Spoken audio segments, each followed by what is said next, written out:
अगर आपके पास भारतीय एयरटेल या फिर रिलायंस जियो का यहाँ पर शेयर है ना, तो तुम यहाँ पर दिल थाम के बैठ जाओ। बहुत ही इंपॉर्टेंट न्यूज़ बता रहा हूँ। देखिए, सबसे पहले तो मैं बताऊंगा कि तुम देखो, हर एक मतलब सेक्टर में ऐसा रहता है ना कि ओके, दो बड़ी बड़ी कंपनी है ना, तो दोनों को राइवल माना जाता है। मतलब ये कंपनी एयरटेल है और जियो है, ये दोनों के बीच में बहुत बड़ी टक्कर है भाई। जियो के पास क्लाइंट बेस ज़्यादा है, एयरटेल के पास स्पीड है, एयरटेल के पास ये है, जियो के पास वो है। ये सारी चीज़ें इनको कंपेरिजन करते हैं, और ये सारी चीज़ें ना हमारे बेस में चलती है। जो एकदम लो लेवल के लोग रहते हैं ना, मतलब low level in the sense, I am not talking about like the standard of the people, I am talking about the business mindset. Okay, जो बड़े बड़े जो यहाँ पर बिजनेसेस रहते हैं ना, उनके माइंड में ऐसा कुछ नहीं रहता है कि राइवल है ये एयरटेल, हमें इसे गिराना है। या एयरटेल के मन में ऐसा नहीं रहता है कि जियो है राइवल हमारा, जियो को गिराना है। सबसे पहले मेन चीज बताऊंगा कि यहाँ पर इंडिया में टेलीकॉम सेक्टर को यहाँ पर चलाने के लिए हमें है ना यहाँ पर स्पेक्ट्रम की आवश्यकता पड़ती है, और ना कि इंडिया में, कई सारी कंट्रीज में स्पेक्ट्रम की आवश्यकता पड़ती है। अब स्पेक्ट्रम क्या होता है ना, स्पेक्ट्रम एक ऐसी चीज तुम समझ लो कि यहाँ पर एक फ्रीक्वेंसी रहती है, मतलब एक पर्टिकुलर फ्रीक्वेंसी रहती है कि इतनी फ्रीक्वेंसी पे ना, मतलब ये जियो का टावर है, ये एयरटेल का टावर है। जियो के टावर का में जो यहाँ पर एयरटेल के टावर में अलग फ्रीक्वेंसी रहेगी, जियो में अलग फ्रीक्वेंसी रहेगी। तो क्या होता है ना, अगर यहाँ पर दोनों की टावर की फ्रीक्वेंसी अगर सेम हो गई, मतलब अगर सेम हो गई, तो फिर जियो वाले कस्टमर को है ना एयरटेल वाले कस्टमर की यहाँ पर आवाज सुनने लग जाएगी। तो यहाँ पर आवाज एक बार कभी कभी होता है ना ऐसा कि यहाँ पर किसी और की आवाज आ जाती है, या फिर किसी और से ऐसा कनेक्ट हो जाता है, ट्रांस कनेक्शन हो जाता है, तो वो सारी चीजें होने चालू हो जाएगी। तो यहाँ पर इसी चीज के लिए पिक्चर में आता है ट्राई और गवर्नमेंट। ट्राई आपको पता ही है, टेलीकॉम के लिए यहाँ पर इंडस्ट्री है, यहाँ पर जो रेगुलेटरी है वो है सेबी, जिस तरह स्टॉक मार्केट के लिए है, IRDA यहाँ पर इंश्योरेंस के लिए है, वैसे ही ट्राई यहाँ पर टेलीकॉम के लिए है। तो हमें यहाँ पर पता चलता है कि ओके, यहाँ पर जो स्पेक्ट्रम है, स्पेक्ट्रम को अलॉट करने के लिए ट्राई और गवर्नमेंट आती है, ताकि हर एक मतलब टेलीकॉम सर्विस प्रोवाइडर को अलग अलग स्पेक्ट्रम मिल जाए, अलग अलग यहाँ पर हर्ट फ्रीक्वेंसी वाली स्पेक्ट्रम मिल जाए, अलॉट हो जाए, जिस तरह से इनके कस्टमर बेस एक दूसरे की आवाज़ नहीं सुन पाए, है ना।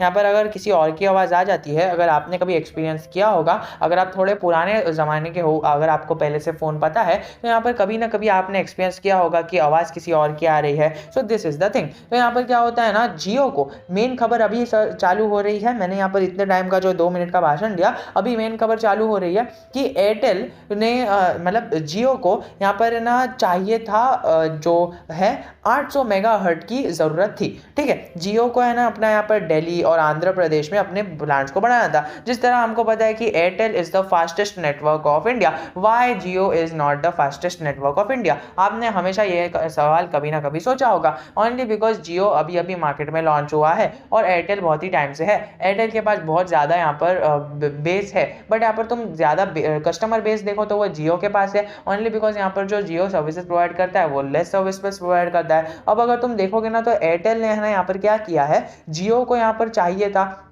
800 मेगावाट का यहाँ पर मेगा हर्ट्ज का जो फ्रीक्वेंसी थी वो चाहिए थी। तो यहाँ पर इन दोनों के बीच में डील हुई। एयरटेल ने क्या किया था, एयरटेल के पास ये सारी चीज़ें ऐसी ही पड़ी थी, मतलब एयरटेल के पास मतलब ये 800 मेगाहर्ट्ज की जो चीज़ें हैं ना, यहाँ पर गवर्नमेंट से उन्हें लेना पड़ता है ना। यहाँ पर कुछ भी चीज़ चाहिए रहती है तो गवर्नमेंट से लेना पड़ता है, तो उन्होंने वो लेके रखा था, बट स्टिल क्या हुआ, उनको इतना यूज़ नहीं था। तो उन्होंने क्या किया कि 1004 करोड़ में, ठीक है, तुम समझ सकते हो यहाँ पर प्राइस देखो, एकदम अच्छे से लिख रहा हूँ, 1004 करोड़ में उन्होंने ये जो चीज़ें हैं ना वो एयरटेल ने जियो को दे दी। जियो ने 1004 रुपये कंसिडरेशन अमाउंट यहाँ पर एयरटेल को पे किया, and as in the return Jio got 800 megahertz thing. क्योंकि यहाँ पर अभी देखिए रिसेंटली यहाँ पर बिड्स में, ऑक्शन में है ना, जियो ने, रिलायंस ने 58,000 करोड़ का 58,000 करोड़ का यहाँ पर है ना खरीदा है। क्या खरीदा है, यहाँ पर जो स्पेक्ट्रम है वो खरीदा है, लेकिन स्टिल उन्हें और चाहिए था,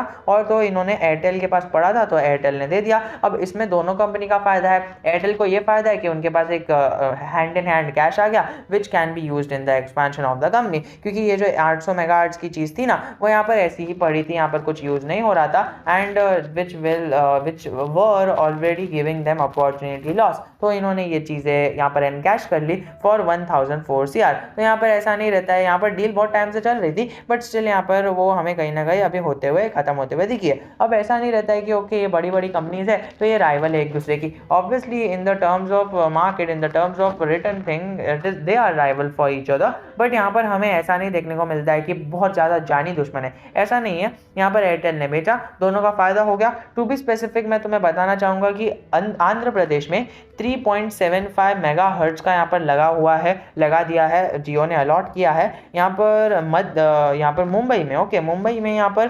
1.25 मेगाहर्ट्ज का अलॉट किया है, और यहाँ पर दिल्ली में 2.50 का अलॉट किया है। अब इसी के चलते शेयर प्राइस में इतना कुछ ज़्यादा बढ़ोतरी नहीं आएगी।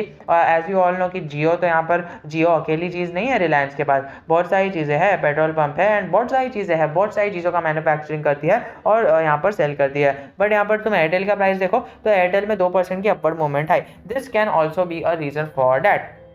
बाकी सारी चीज़ें अगर तुमको और ऐसी इन्फॉर्मेटिव और वैल्यूएबल इन्फॉर्मेशन जाननी है तो do considering subscribing our channel. If you want to know anything more then I am always a comment away from you.